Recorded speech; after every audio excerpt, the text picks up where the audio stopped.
Bonjour Marc, c'est Damien. Allez, deuxième vidéo. Là, je suis allé faire un petit tour au rucher pour voir un peu les niveaux des réserves de nourriture. En discutant avec Jason, il m'a dit que c'était assez dur pour certains apiculteurs de la région. Là, il n'y a pas beaucoup de réserves, donc bon, j'avais deux, trois petites choses à voir. J'en ai profité pour regarder un peu les stocks des réserves et l'état des ruches. Et les frelons. Les frelons, j'en ai très peu. J'en ai un dans cette boîte. Et surtout le rucher, je dois en avoir 15, je crois. Là, il n'y en a pas. Là, il n'y en a pas. Donc niveau frelons, je suis plutôt peinard. Ce que j'ai noté, c'est qu'au haut de mon jardin, là, j'ai un figuier et en fait, les frelons sont très attirés par les figues.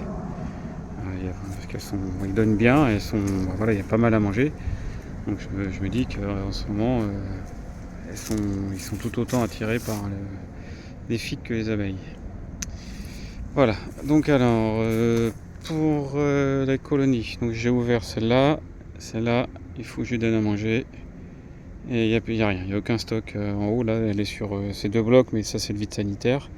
C'est un essaim de l'année que j'ai récupéré. Et c'est là vraiment à la fin. Celle-là, ça va. Il y a des réserves sur les côtés et en haut, donc il n'y a pas besoin. La troisième, elle est plus là. Pourquoi parce que voilà, tu vas voir. L'invasion. Magnifique. Voilà, donc une ruche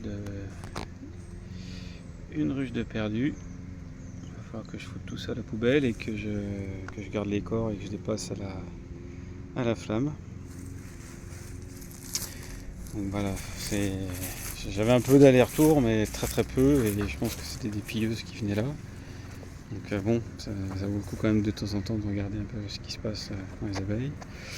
Celle-ci, qui est celle qui marche le mieux sur le rucher, il y avait deux blocs au-dessus de miel. Là j'ai regardé, donc elle s'est bien rééquilibrée. Quand j'ai ouvert le bloc du haut, c'était pas de couvain, que des réserves. Et bloc ici, du couvain. Donc ça va. La ruche canienne ici, plus de reines. Donc il reste des abeilles, mais plus du tout de couvain. Donc, ça fait déjà 3 semaines, un mois là.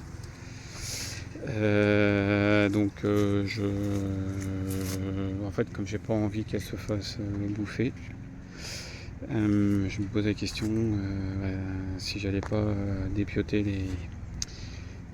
les barrettes et puis la laisser ouverte pour que les abeilles se répartissent sur les autres ruches. Le problème de ça, c'est que je peux pas enlever la ruche parce que elle est trop lourde, donc les abeilles vont revenir, elles vont vouloir rentrer, donc je peux bloquer l'entrée. Mais je peux pas faire comme une autre des ruches comme celle-là, d'enlever et la bouger et que les abeilles se répartissent parce que là c'est un peu lourd. Donc voilà, donc je pense que dans la semaine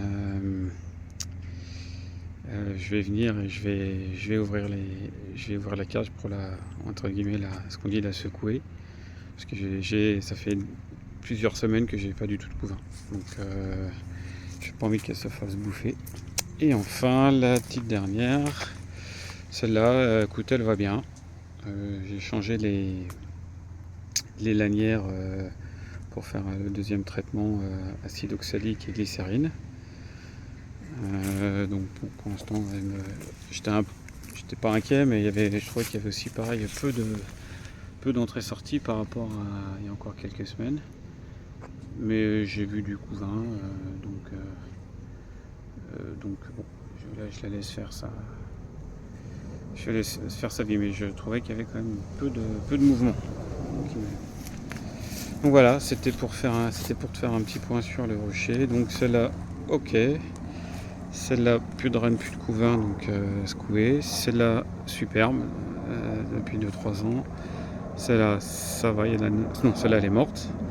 Celle-là, tranquille, il y a de la nourriture. Et celle-là, il faut que je la nourrisse. Allez, sur ce, Je te souhaite une bonne après-midi et puis bah, je t'envoie la vidéo du rucher de Saint-Denis. À bientôt, salut Marc.